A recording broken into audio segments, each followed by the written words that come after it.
Hey friends, it's Zane here from At Home with Zane. Welcome back.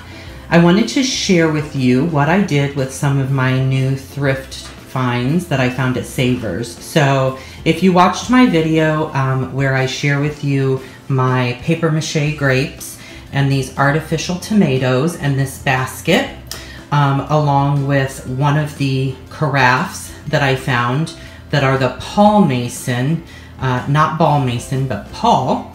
That is this carafe right here. And so I put together a little tray here on our kitchen island. I really like using a tray because it's very easy to just pick up and move out of the way, and it really corrals things nicely. So I'm a huge fan of using trays when it comes to a space like a kitchen island or a coffee table. I displayed my other carafe up here on top of the hutch, and that's the little display that's on the top there. There's some eggs inside of a clear glass jar, and you've all kind of seen that display before, but that's where I displayed the other carafe that I have. Next, if you saw my video a while back where I shared with you these fern wreaths that I purchased from Michaels, they're very similar to the ones that you see on the at Magnolia Homes.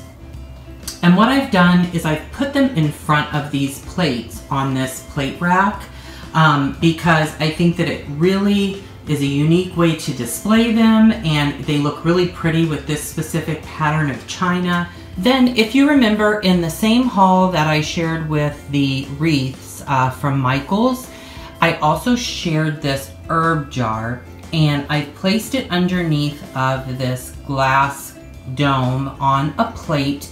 I think anytime that you put something underneath glass, it makes it look more important. So I really like the way that that looks underneath the cloche here, sitting on my decor magazine stack here, my books on our coffee table, along with this other display here. So that's how I utilized the herb jar displayed here on top of my books in our formal living room.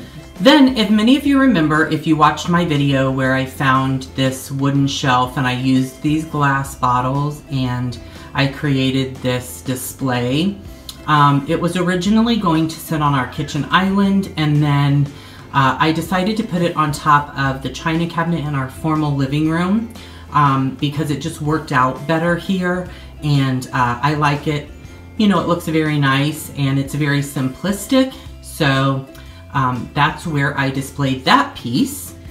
And then the final piece I have to show is, if you watched my video where I used the metal tray that I found and the artificial fruit from Savers, I did end up putting that on our mantle in our formal living room, and I think it looks really nice here. It's very simplistic, but it also has a pop of color and it fits really well here. And so I'm very pleased with how that turned out. So thank you so much for watching. Subscribe to my YouTube channel, leave your comments below. Visit my website, www.athomewithzane.com. We'll look for you the next time, and remember, it's your home. Create a space you'll truly love.